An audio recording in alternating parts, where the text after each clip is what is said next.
സ്വാമിയേ ശരണമയ്യപ്പ. മാളിയപ്പുറത്തമ്മ ദേവി ലോകമാതാവേ ശരണമയ്യപ്പ. ശ്രീ മഹാദേവ്യൈ നമ. ശ്രീ ലളിതാ ത്രിപുരസുന്ദര്യൈ നമ.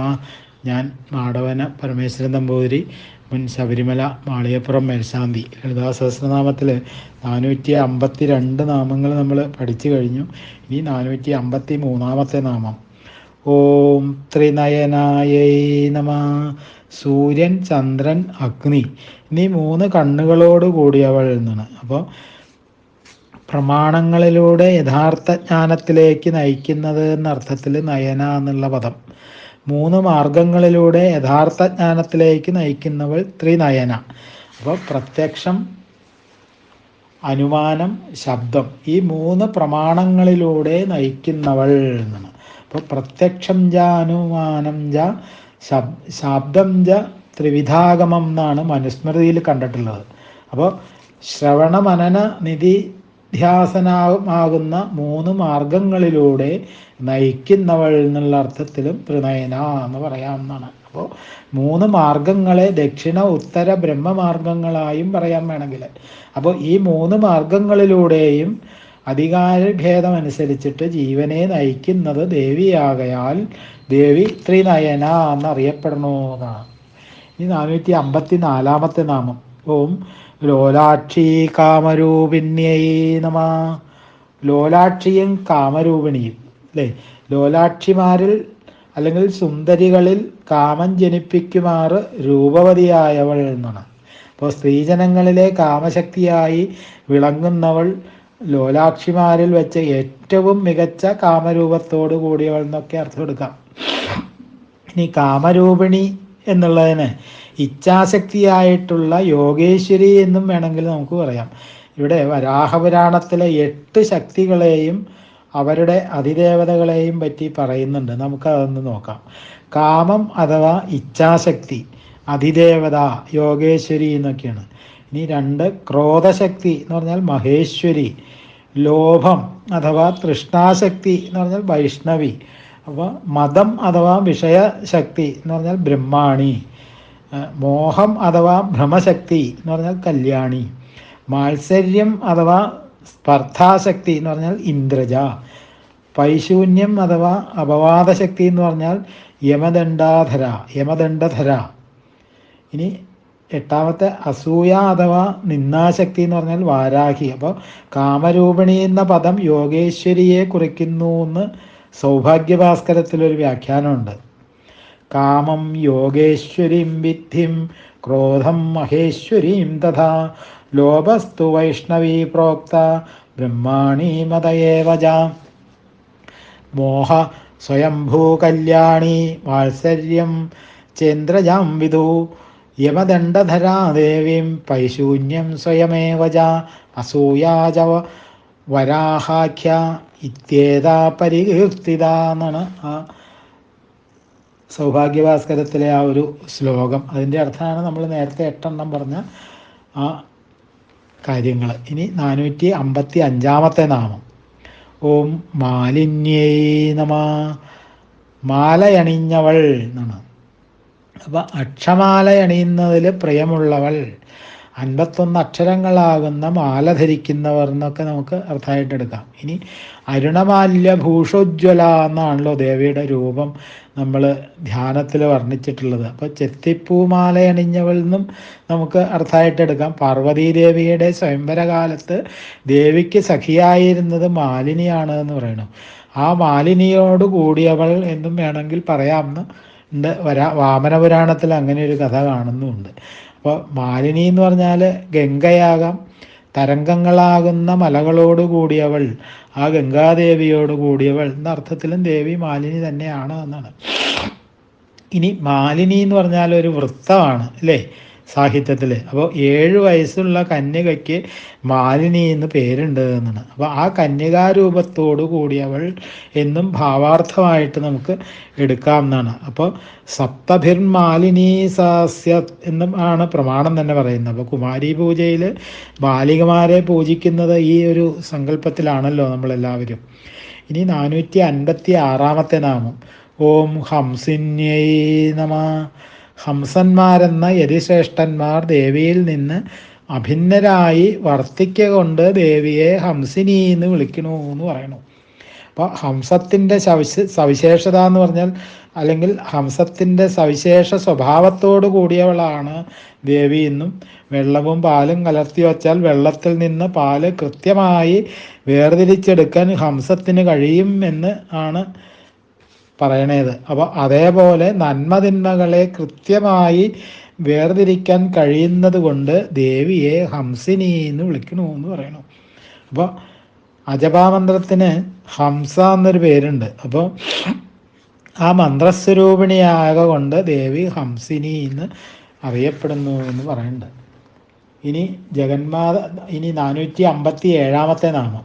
ഓം മാതായൈ നമഃ. ജഗന്മാതാവായുള്ളവൾ എന്നാണ്, മാതൃകാരൂപ എന്ന് നമുക്ക് വ്യാഖ്യാനിക്കാം. ഇപ്പൊ സ്കന്ദപുരാണ പ്രകാരം മന്ത്രാണം മാതൃഭൂതാജ, മാതൃകാ പരമേശ്വരി എന്നാണ് പറയുന്നത്. അപ്പോൾ എല്ലാ മന്ത്രങ്ങളുടെയും മാതാവാകയാൽ ആ പരമേശ്വരിയെ മാതൃക എന്ന് വിളിക്കണു എന്ന് പറയുന്നു. അപ്പോൾ എന്നുള്ള ഉപസർഗം ചേർന്നാൽ പ്രമാദ എന്നും രൂപം വരും അല്ലേ. അപ്പം പ്രമാതാവ് അറിയുന്നവൾ ആണല്ലോ. അപ്പോൾ പ്രമാദ, പ്രമേയം, പ്രമാണം എന്നിവയാണല്ലോ ഈ ത്രിപുടി എന്ന് പറയണത്. അപ്പോൾ എല്ലാം അറിയുന്നവൾ ദേവിയാണെന്ന നിലയിൽ മാതാശബ്ദം നമുക്കവിടെ മനസ്സിലാക്കാം എന്നുള്ളതാണ്. ഇനി ദശമി തിഥിയുടെ ദേവത മാതാ എന്ന് അറിയപ്പെടുന്നു. അപ്പോൾ മാതാ എന്ന ദിനാനിത്യ ദേവത ദേവി തന്നെയാണെന്നാണ് സങ്കല്പം. അപ്പോൾ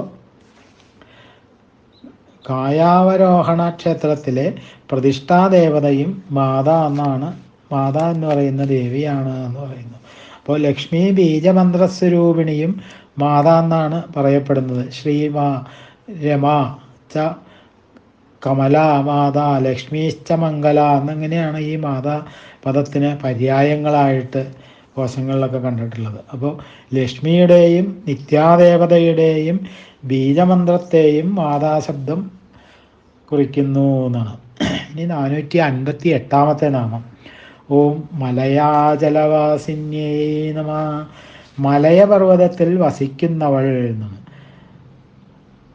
മലയാലയ എന്നും ദേവി അറിയപ്പെടുന്നു എന്നാണ്. അപ്പോൾ മലയതടത്തെ ആലയമാക്കിയവൾ, ചന്ദനത്തിൻ്റെ പ്രസിദ്ധ സ്ഥാനമാണ് മലയാജലം അല്ലേ. അപ്പം ശുദ്ധിക്കും കുളിർമയ്ക്കും പ്രസിദ്ധമാണല്ലോ ചന്ദനം.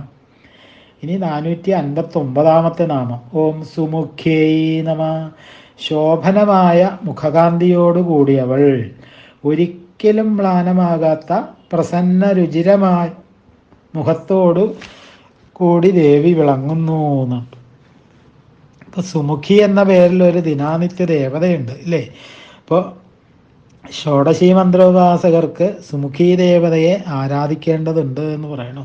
ആ ദേവതയും ദേവി തന്നെയാണ് എന്നാണ് താല്പര്യം.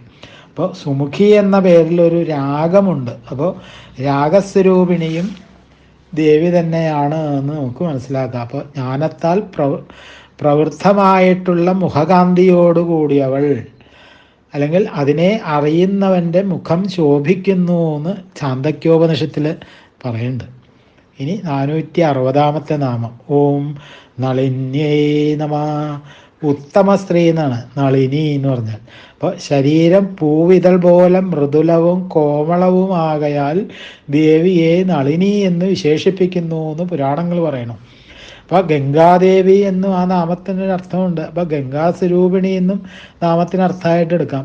അപ്പോൾ പാണിപാത നയന വദനങ്ങളാൽ നളിനത്തെ, അതായത് താമരപ്പൂവിനെ അനുസ്മരിപ്പിക്ക കൊണ്ട് ദേവി നളിനിയാകുന്നു എന്ന് പറയാം. അപ്പോൾ ദേവീഭക്തനായ നളമഹാരാജാവ് ദേവിയിൽ ലയം പ്രാപിക്കയാൽ ദേവി നളിനി എന്നറിയപ്പെടുന്നു സൗഭാഗ്യഭാസ്കരം എന്നുള്ള ഗ്രന്ഥത്തിൽ കാണുന്നുണ്ട്. ഈ 461 നാമം.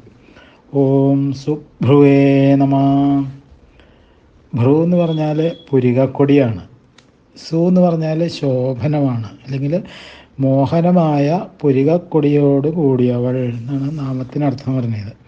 അപ്പോൾ ആജ്ഞാചക്രത്തിന് 2 ഇതളുകൾ അതിൻ്റെ പ്രതീകമാണ് ഇവിടെ പുരികക്കൊടികൾ എന്നുള്ളതാണ്. ഇനി 462 നാമം. ഓം ശോഭനായൈ നമഃ. എപ്പോഴും പ്രകാശിച്ചു കൊണ്ടിരിക്കുന്നവൾ, മറ്റെല്ലാറ്റിനെയും പ്രകാശിപ്പിക്കുമാറ് പ്രകാശിക്കുന്നവൾ എന്നൊക്കെ നമുക്ക് നാമത്തിനർത്ഥം പറയാം. ഇനി 463 നാമം. ഓം സുരനായികായൈ നമഃ.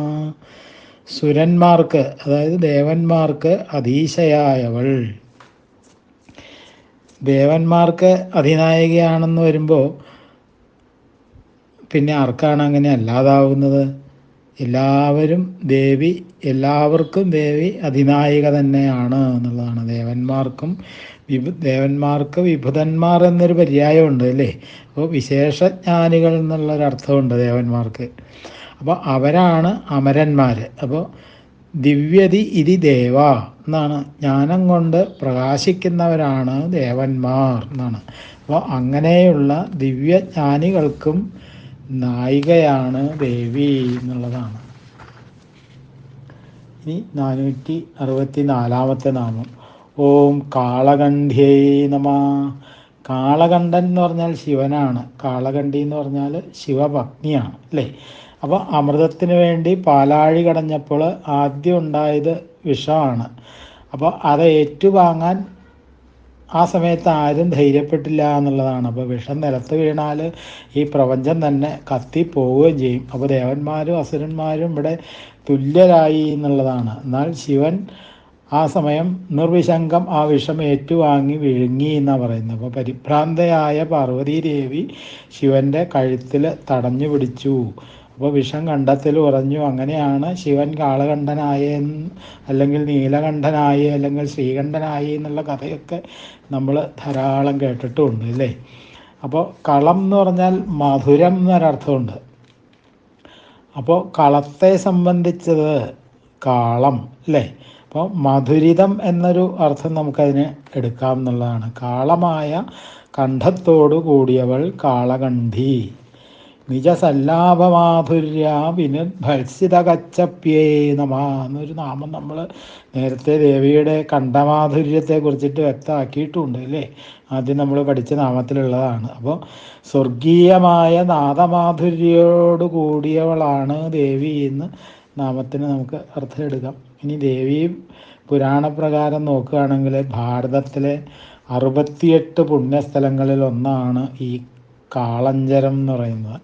അവിടുത്തെ പ്രതിഷ്ഠ കാളകണ്ഠിയാണ് എന്നാണ് പറയുന്നത്. അപ്പോൾ ലിംഗപുരാണം അനുസരിച്ച് ദേവി ദാരികൻ എന്ന് പറയുന്ന അസുരനെ വധിക്കാൻ കാളി, കബർദിനി, കാളകണ്ഠി എന്നുള്ള പേരുകളിൽ അവതരിച്ചു എന്നൊരു കഥയുണ്ട്. ഇനി 465 നാമം. ഓം കാന്തിമത്യൈ നമഃ. തിളങ്ങുന്ന പ്രഭയോടുകൂടിയവൾ എന്നാണ്. കാന്തി എന്നുള്ള പദത്തിന് മുമ്പ് പറഞ്ഞ ഈ അർത്ഥം തന്നെ ഇവിടെയും സമന്വയിപ്പിക്കാം എന്നുള്ളതാണ്. ഇനി 466 നാമം. ഓം ക്ഷോഭിണ്യൈ നമഃ. മനസ്സിന് ക്ഷോഭമുളവാക്കുന്നവൾ എന്നാണ് നാമത്തിനർത്ഥം വരിക. അപ്പോൾ ഉത്സാഹശക്തിയാണ് ഇവിടെ ക്ഷോഭം അല്ലേ? ഉദാസീനനാണ് പുരുഷൻ എന്നാണ് സാഖ്യമതത്തിൽ പറയണത്. ആ പുരുഷനെ ചലിപ്പിച്ച് ഉത്സാഹശാലിയാക്കി പ്രപഞ്ച സൃഷ്ടിക്ക് പ്രേരിപ്പിക്കുന്നത് പ്രകൃതിയുടെ അല്ലെങ്കിൽ ദേവിയുടെ സ്വഭാവമാണ് എന്നുള്ള അർത്ഥത്തിൽ നമുക്ക് ക്ഷോഭിണ്യൈ നമഃ എന്ന് ദേവിയെ വിളിക്കാം എന്നാണ്. ഇനി വരാഹപുരാണത്തിൽ ഇതിനെ പറ്റിയിട്ടൊരു കഥ പറയുന്നുണ്ട്. വിഷ്ണുഭക്തിയായിട്ടുള്ള വൈഷ്ണവി ദേവി മന്ധരപർവ്വതത്തിൽ തപസ്സിന് പോയി എന്നാണ്. അപ്പോൾ വളരെ കാലം തപസ്സിൽ മുഴുകിക്കഴിഞ്ഞ് ഒരു ദിവസം ദേവിയുടെ മനസ്സിന് വിഷയാശ കൊണ്ട് ക്ഷോഭമുണ്ടായി എന്നാണ്. അപ്പോൾ അതിൻ്റെ ഫലമായിട്ട് ദേവിക്ക് അതിസുന്ദരികളും യൗവനയുക്തകളുമായ അനേക കോടി കുമാരിമാർ ജാതരായി എന്നാണ്. അപ്പോൾ അന്ന് മുതലാണ് ദേവിക്ക് ക്ഷോഭിണി എന്നുള്ള നാമം പ്രസിദ്ധമായത് എന്ന് വരാഹപുരാണത്തിലെ ഒരു കഥയിൽ കണ്ടിട്ടുണ്ട്. ഈ 467 നാമം. ഓം സൂക്ഷ്മരൂപിണ്യൈ നമഃ. ഇന്ദ്രിയഗോചരമാകാത്ത മട്ടിൽ അത്യന്ത സൂക്ഷ്മമായിട്ടുള്ള രൂപത്തോടു കൂടിയവൾ. ഇപ്പം രൂപങ്ങൾ 3 വിധമാണെന്ന് നമുക്കറിയാം അല്ലേ? സ്ഥൂലം, സൂക്ഷ്മം, പരം. അപ്പം ഇതിൽ സൂക്ഷ്മരൂപത്തോടു കൂടിയവളാണ് ദേവി എന്നാണ്. അണോരണീയൻ മഹതോ മഹീയാൻ എന്ന് കഠോപനിഷത്തിൽ പറഞ്ഞിട്ടില്ലേ? സൂക്ഷ്മാത് സൂക്ഷ്മതരം, മനസ്സിലാക്കാൻ പ്രയാസമായ സ്വരൂപത്തോടു കൂടിയവൾ എന്നൊക്കെയുള്ള അർത്ഥം നമുക്ക് ആ നാമത്തിന് എടുക്കാവുന്നതാണ്. അപ്പോൾ സൂക്ഷ്മം എന്നുള്ള പദത്തിന് ഹോമം എന്നൊരർത്ഥമുണ്ട്. അപ്പോൾ ഹോമം പ്രധാനമായിട്ട് 12 വിധത്തിലും ഉണ്ട്. അപ്പോൾ അതിൽ അതിസൂക്ഷ്മമായ മൂലാധാര ചക്രത്തിലെ അഗ്നിയിൽ നിത്യവും ചെയ്യുന്ന ഹോമം അതിവിശിഷ്ടമാണ്, മാനസികമാണ് ഈ പൂജ എന്ന് പ്രത്യേകം പറയണമുണ്ട്. അപ്പോൾ ദേവിയുടെ രൂപം ബാഹ്യമല്ല എന്നും യഥാർത്ഥ രൂപം അത്യന്തം സൂക്ഷ്മതരമാണെന്നും ഈ നാമത്തിലൂടെ നമുക്ക് മനസ്സിലാക്കാം എന്നുള്ളതാണ്. ആ സൂക്ഷ്മമതമായ രൂപം നിഷ്കള ബ്രഹ്മരൂപമാണെന്ന് നമ്മൾ മനസ്സിലാക്കണം. അപ്പോൾ നിഷ്കള ബ്രഹ്മരൂപിണി എന്ന് ഈ നാമത്തെ നമുക്ക് വ്യാഖ്യാനിക്കാം എന്നുള്ളതാണ്. ഇനി 468 നാമം. ഓം വജ്രേശ്വര്യൈ നമഃ. ദിനാനിത്യ ദേവതകളിൽ ഷഷ്ടിയുടെ അതിദേവത വജ്രേശ്വരിയാണെന്ന് നമ്മൾ നേരത്തെ പഠിച്ചിട്ടുണ്ടല്ലോ അല്ലേ. അപ്പോൾ ആ ദേവതയുടെ രൂപത്തോടു കൂടിയവൾ എന്നാണ് ഈ നാമത്തിന് അർത്ഥമായിട്ട് വരുന്നത്. ഇനി ശ്രീചക്രത്തിലെ വൈരക്കല്ലുകൾ കൊണ്ട് പടുത്തുയർത്തിയ 12 ഭിത്തികളുണ്ട് എന്നാണ് പറയണത്. അപ്പോൾ അവയിൽ 11ാമത്തേതിൻ്റെ നടുവിൽ വജ്രമയി എന്നൊരു നദിയുണ്ട് എന്ന് പറയുന്നു. അപ്പോൾ ആ നദിയുടെ ദേവതയാണ് വജ്രേശ്വരി. അപ്പോൾ വജ്രേശ്വരിയുടെ അംശഭൂത എന്നുള്ള നിലയിൽ, അല്ലെങ്കിൽ വജ്രേശ്വരി ദേവിയുടെ അംശഭൂത എന്നുള്ള നിലയിൽ ദേവിയെ വജ്രേശ്വരി എന്ന് വിളിക്കണമെന്നാണ്. അപ്പോൾ ഒരിക്കൽ ഇന്ദ്രന് ദേവി വജ്രായുധം സമ്മാനിക്കുകയാൽ ദേവി വജ്രേശ്വരി എന്ന് വിളിക്കുന്നു എന്ന് ബ്രഹ്മാണ്ഡ പുരാണത്തിലൊരു കഥയുണ്ട്. അപ്പോൾ ഇന്ദ്രൻ ജലത്തിൽ നിന്ന് തപസ് ചെയ്തപ്പോൾ തജ്ജലാദ്യുദ്ധിതാദേവി വജ്രം ദത്വാ ബലദ്വിഷേ പുനരന്തർദധേസോവി കൃതാർത്ഥ സ്വർഗമീവാൻ എന്നാണ്. അപ്പോൾ ആ ജലത്തിൽ നിന്ന് ആവിർഭവിച്ച ദേവി ഇന്ദ്രന് വജ്രായുധം നൽകിയിട്ട് വീണ്ടും മറഞ്ഞു. ഇന്ദ്രനാകട്ടെ കൃതാർത്ഥനായി സ്വർഗം പ്രാപിക്കുകയും ചെയ്തു എന്നാണ് ഈ ബ്രഹ്മാണ്ഡ പുരാണത്തിലെ ഈ ശ്ലോകത്തിന് അർത്ഥമായിട്ട് പറഞ്ഞത്. അപ്പോൾ ലളിതാസ്തവരത്നത്തിൽ കണ്ടേക്കണത് വേറെ രീതിയിലാണ്. തിരകൾക്കൊപ്പം മനോഹരമായ ഹംസങ്ങൾ ക്രീഡിക്കുന്നതും ഭംഗിയുള്ള തീരങ്ങളുള്ളതുമായിട്ടുള്ള നിത്യമായ വജ്രാനദിയിൽ വജ്രായുധനായ ഇന്ദ്രനാൽ പരിസേവിക്കപ്പെട്ട് രത്നഭൂഷിതയായ വജ്രേശ്വരി വിരാജിക്കുന്നു എന്നാണ്. അപ്പോൾ ജലന്ധരപീഠത്തിലെ ദേവതയുടെ പേരും വജ്രേശ്വരി എന്നാണ് പറയുന്നത്. ഈ 469 നാമം. ഓം വാമദേവ്യൈ നമ. വാമദേവൻ്റെ പത്നി എന്നാണ്. വാമദേവൻ എന്ന് പറഞ്ഞാൽ ശിവനാണ്. വാമം എന്ന് പറഞ്ഞാൽ ഇടത്ത് ഭാഗം എന്നാണ്. അപ്പോൾ വാമഭാഗം ദേവിയായുള്ളവനാണ് വാമദേവൻ അല്ലേ. അപ്പോൾ അർദ്ധനാരീശ്വരൻ.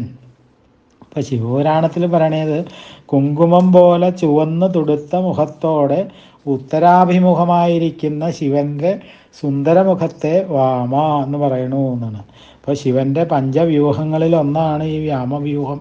അപ്പോൾ അതിൻ്റെ അതിദേവതയാണ് വാമദേവി. അതുപോലെ തന്നെ വാമം എന്നുള്ളത് നന്മയുടെ പര്യായമായിട്ട് ഉപയോഗിക്കാറുണ്ട് അല്ലേ. അപ്പോൾ നന്മയുള്ളതെല്ലാം ദേവിയാകെ കൊണ്ട് ദേവിയെ വാമദേവി എന്ന് വിളിക്കണമെന്ന് നമുക്ക് മനസ്സിലാക്കാം. അപ്പോൾ വാമാചരന്മാർ എന്ന ഉപാസകന്മാരുടെ അതിദേവതയും വാമദേവിയാണ് അല്ലേ. ദേവീപുരാണത്തിൽ അങ്ങനെയാണ് പറയുന്നത്. വാമം വിരുദ്ധം ദുവിപരീതം ജഗീയതേ വാമേന സുഖദാദേവി വാമദേവി തഥസ്മൃത. വാമം എന്ന് പറഞ്ഞാൽ സുന്ദരം എന്നാണ് അർത്ഥം. അപ്പോൾ സൗന്ദര്യത്തിൻ്റെ അതിദേവതയായതുകൊണ്ട് ദേവി വാമദേവിയായി എന്നാണ്. സത്യം ശിവം സുന്ദരം എന്നാണല്ലോ ദേവിയുടെ സ്വഭാവം തന്നെ. അപ്പോൾ വാമ എന്ന് പറഞ്ഞാൽ കർമ്മഫലം എന്നൊരർത്ഥമുണ്ട്. കർമ്മഫലങ്ങളുടെ അതിദേവതയായവൾ വാമദേവി എന്ന് നമുക്ക് മനസ്സിലാക്കാമെന്നുള്ളതാണ്. 470 നാമം. ഓം വയോവസ്ഥാവിവർജിതായൈ നമ. പ്രായത്തിൻ്റെ അവസ്ഥാഭേദങ്ങൾക്ക് അതീതയായവൾ എന്നാണ്. അപ്പോൾ ജനന മരണാദ്യാവസ്ഥകൾക്ക് അതീതയാണ് ദേവി എന്ന് ഈ നാമത്തിലൂടെ നമുക്ക് മനസ്സിലാക്കാം. ഇനി 471 നാമം. ഓം സിദ്ധേശ്വര്യൈ നമ. സിദ്ധന്മാർക്ക് ഈശ്വരിയായവൾ. അപ്പോൾ ഗോരക്ഷാദി സിദ്ധന്മാരാൽ പൂജിക്കപ്പെട്ടവൾ എന്നൊരർത്ഥമുണ്ട്. അപ്പോൾ കാശിയിലെ പ്രസിദ്ധമായിട്ടുള്ള പ്രതിഷ്ഠ സിദ്ധേശ്വരിയാണ്. എല്ലാ സിദ്ധികളും പ്രദാനം ചെയ്യുന്നത് ദേവിയാകയാൽ സിദ്ധേശ്വരി എന്നുള്ള നാമം എന്തുകൊണ്ടും ദേവിക്ക് അന്വർത്ഥമാണ് എന്നാണ് അതിൽ നിന്ന് നമ്മൾ മനസ്സിലാക്കേണ്ടത്. ഇനി 472 നാമം ഓം സിദ്ധവിദ്യായൈ നമഃ. സിദ്ധവിദ്യാസ്വരൂപിണിയായവൾ. പഞ്ചദശി മന്ത്രത്തെയും സിദ്ധവിദ്യ എന്ന് പറയാറുണ്ട് അല്ലേ? ഇപ്പോൾ പഞ്ചദശി മന്ത്രസ്വരൂപിണിയും ദേവി തന്നെയാണല്ലോ. അതുകൊണ്ട് ദേവി സിദ്ധവിദ്യയായി എന്നാണ്. അപ്പോൾ നിത്യവും സാർവലൗകികമാകയാൽ പഞ്ചദശി മന്ത്രത്തിൻ്റെ ഉപാസനയ്ക്ക് മറ്റു മന്ത്രോപാസനകൾക്കും വേണ്ട ഒരുക്കുകളോ അല്ലെങ്കിൽ സംഖ്യാദീക്ഷയോ സമയനിഷ്ഠയോ ഒന്നും നോക്കേണ്ടതില്ല എന്നാണ് ആചാര്യന്മാർ പറയാറുള്ളത്. എപ്പോഴും എവിടെയും യഥേഷ്ടം പഞ്ചദശി മന്ത്രോപാസന ചെയ്യാം എന്നുള്ളതാണ്. അപ്പോൾ സിദ്ധമാകുന്ന ഏതു വിദ്യയും ദേവീസ്വരൂപമാകയാൽ ദേവിക്ക് സിദ്ധവിദ്യ എന്നുള്ള നാമം വന്നു എന്ന് പറയണു. ഇനി 473 നാമം ഓം സിദ്ധമാതായൈ നമഃ. സിദ്ധന്മാർക്ക് മാതാവായവൾ എന്നാണ്. അപ്പോൾ ഏത് സിദ്ധനും മാതാവാണല്ലോ ദേവി അല്ലേ? അപ്പോൾ സിദ്ധന്മാർ ഐഹിക ബന്ധം വെടിഞ്ഞവരാണല്ലോ. അപ്പോൾ അവരുടെ എല്ലാ സംരക്ഷണവും ശുശ്രൂഷയും അമ്മയെപ്പോലെ തന്നെ ദേവി നോക്കി നടത്തുന്നു എന്നാണ്. അപ്പോൾ ഏതിനും അവർ അമ്മയാണ് വിളിക്കുക. ദേവി ആ വിളി കേൾക്കുകയും അപ്പോഴപ്പോൾ പരിഹാരങ്ങൾ നിർവഹിച്ചു കൊടുക്കുകയും ചെയ്യുന്നു എന്നുള്ളത് കൊണ്ടാണ് ദേവി സിദ്ധമാതയായത് എന്ന് പറയുന്നു. ഇപ്പോൾ മുമുക്ഷുക്കൾക്ക് അമ്മയായവൾ അല്ലെങ്കിൽ മുമുക്ഷുക്കളുടെ വിജയത്തെ കാക്ഷിക്കുന്നവൾ എന്നൊക്കെയാണ് നാമത്തിന് മറ്റർത്ഥങ്ങൾ വരിക. ഇനി 474 നാമം ഓം യശസ്വിന്യൈ നമഃ. അതുല്യമായ കീർത്തിയോടു കൂടിയവൾ എന്നാണ്. അസംഖ്യവും മഹനീയവുമായിട്ടുള്ള ലീലകളോട് കൂടിയവളാകയാൽ ദേവിയുടെ കീർത്തി അതുല്യമാണ് എന്നാണ്. അപ്പോൾ സ്നേഹവും കാരുണ്യവും രക്ഷാദക്ഷതയും ദേവിയെ യശസ്വിനിയാക്കുന്നു എന്നാണ് താല്പര്യം.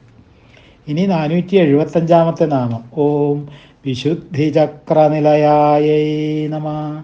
വിശുദ്ധിചക്രത്തെ അധിവസിക്കുന്നവൾ. ഷഡാധാരങ്ങളിൽ കണ്ഠദേശസ്ഥാനമായിട്ടുള്ള 5ാമത്തെ ചക്രമാണ് വിശുദ്ധി ചക്രം അല്ലേ? അവിടെ സ്ഥിതി ചെയ്യുന്ന ദേവി എന്നുള്ള അർത്ഥം നമുക്ക് എടുക്കാം. ഇനി അത് തുടർന്ന് 62 നാമങ്ങളിലായിട്ട് വിശുദ്ധി ചക്രം മുതലായ 7 ചക്രങ്ങൾക്കുള്ള അധിഷ്ഠാന ദേവതകളെ ദേവീ രൂപത്തിൽ വർണ്ണിക്കുന്നു എന്നാണ്. ഡാകിനി, രാഗിനി, ലാഗിനി, കാകിനി, സാഗിനി, ഹാഗിനി, യാഗിനി എന്നിവരാണ് ഈ ചക്രാരൂഢകളായിട്ടുള്ള 7 ദേവതകൾ. അപ്പോൾ കണ്ഠദ്വാരത്തിലെ 16 ദളങ്ങളുള്ള പത്മത്തിൻ്റെ അല്ലികളുടെ മധ്യമാണ് ഈ വിശുദ്ധി ചക്രം എന്ന് പറയണത്. അപ്പോൾ അവിടെ ഡാകിനി ദേവത സ്ഥിതി ചെയ്യുന്നു എന്നാണ്. അപ്പോൾ ആ ദേവതയെ വ്യാഖ്യാനിക്കണത് അല്ലെങ്കിൽ ആ ദേവതയെ ധ്യാനിക്കേണ്ടത് എങ്ങനെയാണെന്നാണ്. ഗ്രീവാക്കുപേ വിശുദ്ധൗ നൃപദള കമലേ ശ്വേതരക്താം ത്രിനേത്രാം ഹസ്തൈ ഖഡ്വാംഗഖഡ്ഗേ ത്രിശിഖമപി മഹാചർമ്മസന്ധാരയന്തിം വക്ത്രേണൈകേന യുക്താം പശുജന ഭയതാം പായസാന്നൈകസക്താം ത്വക്സ്താം വന്ദേ അമൃതാദ്യൈ പരിവൃതവപുഷം ഡാകിനിം വീരവന്ധ്യം എന്നാണ് ആ ഡാകിനി ദേവതയുടെ ധ്യാനം പറയണത് തന്നെ. ഇനി 476 നാമം ഓം ആരക്തവർണായൈ നമഃ. രക്തവർണത്തോട് കൂടിയവൾ എന്നാണ്. ആ എന്ന ഉപസർഗത്തിന് ഈഷത് എന്ന് അല്ലെങ്കിൽ അല്പം എന്നൊക്കെ ഇവിടെ അർത്ഥം കൊടുക്കാവുന്നതാണ്. അപ്പോൾ പാടലീ പുഷ്പം പോലെ അല്ലെങ്കിൽ ഇളം ചുവപ്പ് നിറത്തോട് കൂടിയ അവളാണ് ഡാകിനി ദേവി എന്ന് വേണം നമുക്ക് അനുമാനിക്കാനായിട്ട്. ഇനി 477 നാമം ഓം ത്രിലോചനായൈ നമഃ. 3 കണ്ണുകളോട് കൂടിയവൾ ഡാകിനി ദേവി എന്നാണ് പറയുന്നത്. അപ്പോൾ സൂര്യചന്ദ്രാഗ്നികൾ മാത്രമല്ല ഭൂതവർത്തമാന ഭാവിയും ഇവിടെ കണ്ണുകളായിട്ട് വേണമെങ്കിൽ നമുക്ക് സങ്കല്പിക്കപ്പെടാം എന്നാണ്. ഇനി 478 നാമം ഓം ഖഡ്വാംഗാദിപ്രഹരണായേ നമഃ. ഖഡ്വാംഗം തുടങ്ങിയിട്ടുള്ള ആയുധങ്ങൾ ധരിച്ചവൾ എന്നാണ്. അപ്പോൾ പ്രഹരണം എന്ന് പറഞ്ഞാൽ ആയുധമാണ്. ഖഡ്വാംഗം എന്ന് പറഞ്ഞാൽ അറ്റത്ത് തലയോട് ഘടിപ്പിച്ചിരിക്കുന്ന ഒരുതരം ഗതയാണ്. അപ്പോൾ ശിവൻ്റെ ആയുധം ആയിട്ട് അത് എടുക്കാറുണ്ട്. അപ്പോൾ ആദി എന്നുള്ളത് കൊണ്ട് വാള്, ശൂലം, ദണ്ഡം എന്നീ ആയുധങ്ങളെ കൂടി ഉദ്ദേശിക്കുന്നു എന്ന് നമുക്ക് മനസ്സിലാക്കാം. ഹസ്തൈ എന്ന് ധ്യാനശ്ലോകത്തിൽ ബഹുവചനമായിട്ട് പറയുന്നത് കൊണ്ട് ദേവി ഇവിടെ ചതുർബാഹു ആണെന്നും നമുക്ക് ഊഹിക്കാം എന്നാണ്. അപ്പോൾ അങ്ങനെ ഖഡ്വാംഗം തുടങ്ങിയ ആയുധങ്ങൾ ധരിച്ചിരിക്കുന്നവൾ എന്നാണ് നാമത്തിനർത്ഥമായിട്ട് എടുക്കേണ്ടത്. അപ്പോൾ ഇനി 479 നാമം. ഓം വദനൈക സമന്വിതായൈ നമഃ. ഒരേ ഒരു മുഖത്തോട് കൂടിയവൾ എന്നാണ്. അപ്പോൾ കണ്ഠസ്ഥിതയായ ഡാകിനി ദേവി ഏകമുഖിയാണ് എന്നാണ്. അപ്പോൾ മൗനഭോജനം എന്നാണ് ശാസ്ത്രം. കാരണം വിശുദ്ധിചക്രത്തിലെ ദേവി ഏകമുഖയാണെന്ന് തന്നെയാണ് എന്നുള്ളതുകൊണ്ടാണ് എന്നാണ്. ഇനി 480 നാമം. ഓം പായസാന്നപ്രിയായൈ നമഃ. മധുരാന്നത്തിൽ പ്രത്യേകം പ്രതിപത്തിയുള്ളവൾ എന്നാണ് നാമത്തിന് അർത്ഥമായിട്ട് വരുന്നത്. ഇനി 481 നാമം. ഓം ത്വക്സ്ഥായൈ നമഃ. ത്വഗിന്ദ്രിയത്തിൽ സ്ഥിതി ചെയ്യുന്നവൾ ആയതുകൊണ്ട് ത്വക്സ്ഥ എന്ന് ദേവിയെ വിളിക്കുന്നു എന്നാണ്. ഈ 482 നാമം. ഓം പശുലോകഭയങ്കരിയൈ നമഃ. സംസാരികൾക്ക് ഭയത്തെ ഉളവാക്കുന്നവൾ. പശു എന്ന് പറഞ്ഞാൽ സംസാരിയായ ജീവനാണ് അല്ലേ. അപ്പോൾ പശുലോകം എന്ന് പറഞ്ഞാൽ സംസാര ലോകമാണ് അല്ലേ. ഭോഗേ രോഗേ ഭയം കുലേ ച്യുതി ഭയം വിത്തേ നൃപാലത് ഭയം മാനേ ദൈന്യഭയം ബലേ രിപുഭയം രൂപേ താരുണ്യഭയം ശാസ്ത്രേ വാദഭയം ഗുണേ ഖലഭയം കായേ കൃതാന്തത് ഭയം സർവം വസ്തു ഭയാന്വിതം ഭൂവി നൃടാം വൈരാഗ്യമേവാഭയം എന്നാണ്. അപ്പം സംസാരിക്ക് സർവവും ഭയം അന്വിതം തന്നെയാണ് എന്നാണ്. അഭയം വൈരാഗ്യം മാത്രം പോരാ, ജീവേശ്വര ഏകത്വം ബോധിക്കാത്തവനാണ് പശു എന്നുള്ളത് കൊണ്ടാണ്. അപ്പോൾ പശ്യതി ഇതി പശു എന്നാണ്. അപ്പോൾ ജന്മനായ എല്ലാവരും പശുക്കൾ തന്നെയാണ് എന്നാണ്. അപ്പോൾ മനശ്ചിന്തായാം, ചിന്താശീലം കൊണ്ടാണ് പശു മനുഷ്യനാകുന്നത് എന്നാണ് ഇവിടെ ഈ നാമത്തിലൂടെ പറഞ്ഞു വയ്ക്കണത്. ഇനി 483 നാമം. ഓം അമൃതാദിമഹാശക്തി സമ്പ്രദായൈ നമഃ. അമൃതാദികളായ ശക്തിദേവതകളാൽ ആവരണം ചെയ്യപ്പെട്ടിരിക്കുന്നവളാണ് ദേവി എന്നാണ്. അപ്പോൾ അമൃത, ആകർഷണി, ഇന്ദ്രാണി, ഈശാനി, ഉമ, ഊർധകേശി, രുദ്ര, രികര, ലികര, ലുകര, ഏകപാദ, ഐശ്വര്യാത്മിക, ഓങ്കാര, ഔഷധി, അംബിക, അക്ഷര ഇവരൊക്കെയാണ് ആ ദേവതകൾ, ഈ അമൃതാദികളായിട്ടുള്ള ശക്തിദേവതകൾ. അപ്പോൾ വിശുദ്ധിചക്രത്തിലെ പത്മത്തിന് ദലം 16 നമ്മൾ നേരത്തെ പറഞ്ഞു ഇല്ലേ. അപ്പോൾ ഇവ ഓരോന്നും ഓരോ ശക്തി വിശേഷങ്ങളാണ്.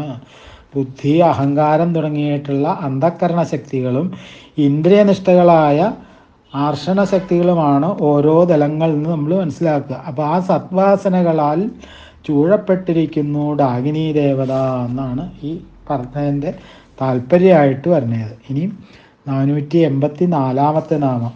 ഓം ഡാകിനീശ്വര്യൈ നമഃ.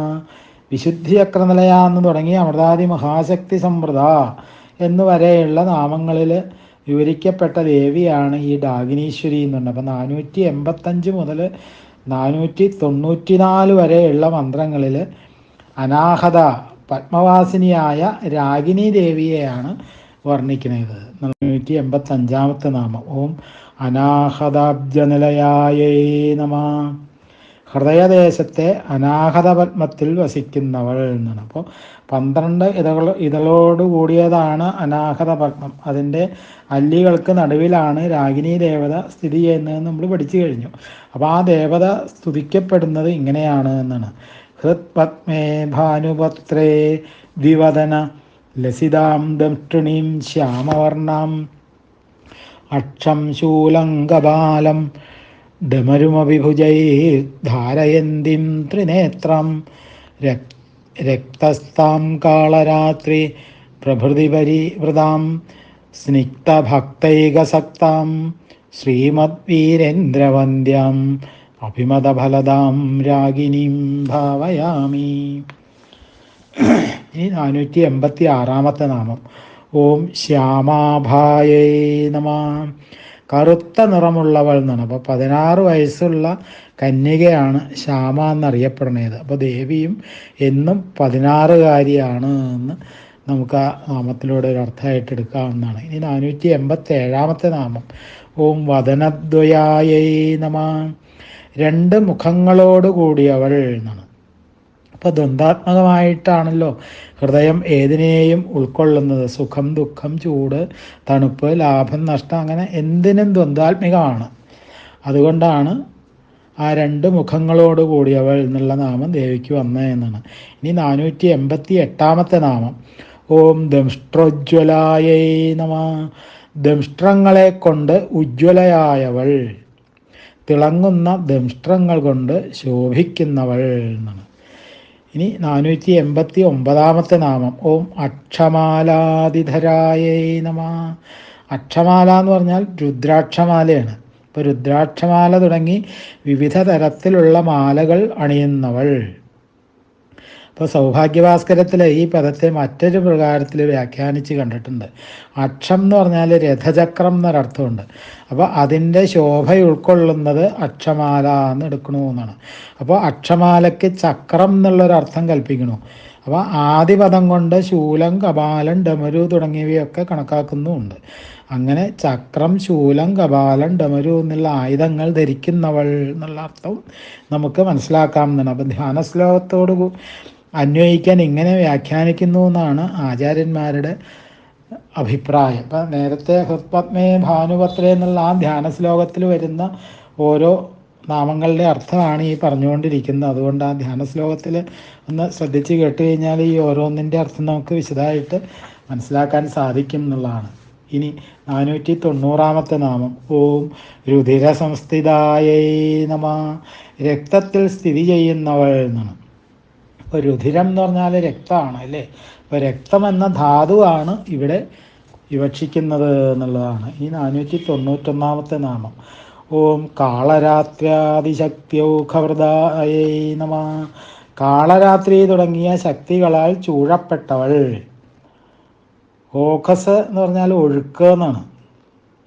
അപ്പോൾ സമൂഹം എന്നൊക്കെ അർത്ഥമുണ്ട്. അപ്പോൾ ശക്തിയൗഖം എന്ന് പറഞ്ഞാൽ ശക്തി സമൂഹം എന്നാണ്. അപ്പോൾ ഹൃത്പത്മത്തിലെ 12 ആണല്ലോ ദളങ്ങൾ.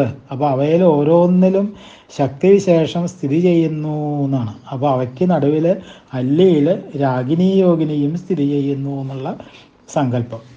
ഇനി 492 നാമം. ഓം സ്നിഗ്ധോദനപ്രിയായൈ നമഃ. നെയ്യ്, എണ്ണ തുടങ്ങിയ സ്നേഹദ്രവ്യങ്ങൾ അടങ്ങിയ ഭക്ഷണത്തിൽ പ്രിയമുള്ളവൾ എന്നാണ്. അപ്പോൾ ഓദനം എന്ന് പറഞ്ഞാൽ ചോറാണ് അല്ലേ. അപ്പോൾ ഉണ്ണിയപ്പം, നെയ്ച്ചോറ് തുടങ്ങിയവ ഇഷ്ടപ്പെടുന്നവളാണ് ദേവി എന്ന് നമുക്ക് ഈ നാമത്തിലൂടെ മനസ്സിലാക്കാം. ഇനി 493 നാമം. ഓം മഹാവീരേന്ദ്രവരദായൈ നമഃ. മഹാവീരന്മാരായ യോദ്ധാക്കൾക്ക് വരങ്ങൾ ദാനം ചെയ്യുന്നവൾ. ബ്രഹ്മത്തെ അപരോക്ഷമായിട്ട് അറിയുന്നവനാണ് ഇന്ദ്രൻ. അവൻ അറിഞ്ഞു, അതിനാൽ അവൻ ഇന്ദ്രൻ എന്ന് വിളിക്കപ്പെട്ടു എന്നാണ് ശ്രുതി പ്രമാണം തന്നെ. അപ്പോൾ യാഗത്തിന് ഉപയോഗിക്കുന്ന പാത്രവിശേഷത്തിനും മഹാവീരം എന്നൊരു പേരുണ്ട്. അപ്പോൾ ആ പാത്രത്തിൽ അർപ്പിക്കുന്ന ഹവിസാണ് ഇന്ദ്രൻ തുടങ്ങിയ ദേവന്മാരെ ആഹരിക്കുന്നത് എന്നാണ് പറയുന്നത്. അപ്പോൾ സദാ ബ്രഹ്മാനന്ദരസം നുകർന്നുകൊണ്ടിരിക്കുന്നവർ മഹാവീരേന്ദ്രന്മാർ. മഹാവീരൻ എന്ന് പറഞ്ഞാൽ പ്രഹ്ലാദന് മഹാവീരൻ എന്ന് പറയാറുണ്ട്. അപ്പോൾ ഇന്ദ്രൻ തുടങ്ങിയവർക്ക് വരദാനം അരുളുന്നവൾ എന്നും ഈ നാമത്തിനൊരർത്ഥമായിട്ട് നമുക്ക് എടുക്കാം. അപ്പോൾ ദേവീ ഭാഗവതത്തിൽ ഇന്ദ്രൻ ദേവിയെ തപസ് ചെയ്ത് പ്രീതിപ്പെടുത്തുന്നതായിട്ടുള്ളൊരു ഭാഗമുണ്ട്. അപ്പോൾ തുരീയാവസ്ഥയിലെത്തിയിട്ടുള്ള യോഗീന്ദ്രന്മാരെ മഹാവീരേന്ദ്രന്മാർ എന്ന് വിശേഷിപ്പിക്കാറുമുണ്ട്. അപ്പോൾ കാമക്രോധ ലോഭ ആദികളായിട്ടുള്ള മഹാശത്രുക്കളെ പൊരുതി ജയിക്കുന്നവരാണ് യോഗീന്ദ്രന്മാർ എന്നാണ്. അങ്ങനെയാണ് തുരീയാവസ്ഥയിലെത്തിയവരെ മഹാവീരേന്ദ്രന്മാർ എന്ന് വിശേഷിപ്പിക്കുന്നത് എന്നാണ്. അവർക്ക് വരദാനം നൽകുന്നവരാണ്, അവർക്ക് വരദാനം നൽകുന്നവളാണ് ദേവി എന്നാണ്. അപ്പോൾ തുരീയാവസ്ഥയിലെത്തിയവർക്ക് എന്തിനാ വരം എന്ന് നമുക്ക് സംശയം തോന്നാം അല്ലേ? അവർക്കും വിദ്ധാനാശ എന്നൊന്നുണ്ട് എന്നാണ്. ആ ദശയിലാണ് അത്തരം യോഗീന്ദ്രന്മാർ ലൗകിക കാര്യങ്ങൾക്ക് നേതൃത്വം നൽകുന്നത് എന്നാണ്. അപ്പോൾ രാഗിണീ ദേവതയുടെ വരബലമാണ് അതിന് അവരെ ശക്തരാക്കുന്നത് എന്നുള്ളതാണ്. അപ്പോൾ സമാധി ദശ അല്ലെങ്കിൽ വിദ്ധാനദശ എന്ന 2 ദശകളെ പറ്റിയിട്ട് ഗീതയിൽ വ്യക്തമായിട്ട് ഭഗവാൻ നമുക്ക് പറഞ്ഞു തന്നിട്ടുമുണ്ട് അല്ലേ? ഇനി 494 നാമം. ഓം രാഗിണ്യംബാസ്വരൂപിണ്യേ നമ. അനാഹതാബ്ജനിലയ എന്ന് തുടങ്ങി മഹാവീരേന്ദ്രവരത എന്ന നാമം വരെയുള്ള എല്ലാ വിശേഷണങ്ങളോടും കൂടിയ രാഗിണീ ദേവതയുടെ സ്വരൂപത്തോടു കൂടിയവൾ എന്ന് ദേവിയെ സ്തുതിക്കണമെന്നാണ്. ഇനി 495 നാമം. ഓം മണിപൂരാബ്ജനിലയായേ നമ. മണിപൂരത്തിലെ 10 ഇതളുകളുള്ള താമരപ്പൂവിൽ സ്ഥിതി ചെയ്യുന്നവൾ എന്നാണ്. ഇനി ലാഗിനി യോഗിയുടെ അധിവാസം ഇവിടെയാണ് എന്നാണ്. അപ്പോൾ ലാഗിനി യോഗിനിയെ സ്തുതിക്കണത് എങ്ങനെയാണെന്ന് നോക്കാം. ദിക് പത്മേ നാഭി പത്മേ ത്രിവദന ലസത് ദംഷ്ട്രിണീം രക്തവർണം ശക്തിം ദംഭോളിദണ്ഡ വഭയമപി ഭുജൈർധാരയന്തിം മഹോഗ്രം ഡാമര്യാദ്യൈ പരീതാം പശുജന ഭയതാം മാംസധാത്വേകനിഷ്ഠം ഗൗഢാന്നാസക്തചിത്തം സകലസുഖകരിം ലാഗിനിം ഭാവയാമി. മണിപൂരത്തിലെ പത്മത്തിൻ്റെ 10 തലങ്ങളിൽ ഓരോന്നിലും ഡമരി തുടങ്ങിയിട്ടുള്ള ഓരോ ശക്തി ദേവതകൾ വർത്തിക്കുന്നു എന്നാണ് പറയുന്നത്. അപ്പം മധ്യത്തിലെ അല്ലികൾക്കുള്ളിലാണ് ലാഗിനി യോഗിയും സ്ഥിതി ചെയ്യുന്നത് എന്നാണ്. 490 നാമം. ഓം വദനത്രയ സംയുതായേ നമ. 3 മുഖങ്ങളോട് കൂടിയവൾ എന്നാണ്. അപ്പോൾ ലാഗിനി ദേവതയ്ക്ക് മുഖം 3 എന്നാണ് പറയണത്. ഇനി 497 നാമം.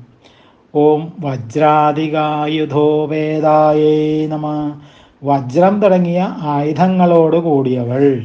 വജ്രം, കുന്തം, ദണ്ഡം, അഭയം തുടങ്ങിയിട്ടുള്ളവയാണ് ആ ആയുധങ്ങൾ. ഇനി 498 നാമം. ഓം ഡാമര്യാദിഭിരാവൃതായേ നമ. ഡാമരി തുടങ്ങിയിട്ടുള്ള പരിവാര ദേവതകളാൽ ചുറ്റപ്പെട്ടവൾ. ലാഗിനി യോഗിനിക്ക് ഡാമരി തുടങ്ങിയിട്ടുള്ള 10 ഉപദേവതകൾ പരിവാരങ്ങളും ഉണ്ട് എന്നാണ്. അപ്പോൾ 10 ദലങ്ങളിൽ 10 ദേവതകൾ. പൂജാ പദ്ധതിയിൽ ഈ ഉപദേവതകളെ പറ്റിയിട്ട് പ്രത്യേകം പരാമർശിക്കണമൊക്കെ ഉണ്ട്. ഇനി 499 നാമം. ഓം രക്തവർണായൈ നമ. ചുവന്ന നിറത്തോടു കൂടിയവൾ എന്നാണ് നാമത്തിനർത്ഥം. ഇനി 500 നാമം. ഓം മാംസനിഷ്ഠായൈ നമ. മാംസധാതുവിൽ അധിഷ്ഠിതയായവൾ എന്നാണ്. മാംസത്തിൻ്റെ അതിദേവതയാണ് ലാഗിനി ദേവത എന്നാണ് പറയുന്നത്. 500 നാമങ്ങളും നമ്മൾ പൂർത്തിയാക്കി. അങ്ങനെ സൂര്യൻ്റെ 6ാമത്തെ കലയായിട്ടുള്ള രുചികലയിലെ 100 നാമങ്ങളും നമ്മൾ ഇവിടെ പഠിച്ച് സമർപ്പിക്കുകയാണ്. ഓം സ്വാമിയേ ശരണമയ്യപ്പ. മാളിയപ്പുറത്തമ്മ ദേവി ലോകമാതാവേ ശരണമയ്യപ്പ. ശ്രീ മഹാദേവ്യൈ നമ. ശ്രീ ലളിതാ ത്രിപുരസുന്ദര്യൈ നമ. ഓം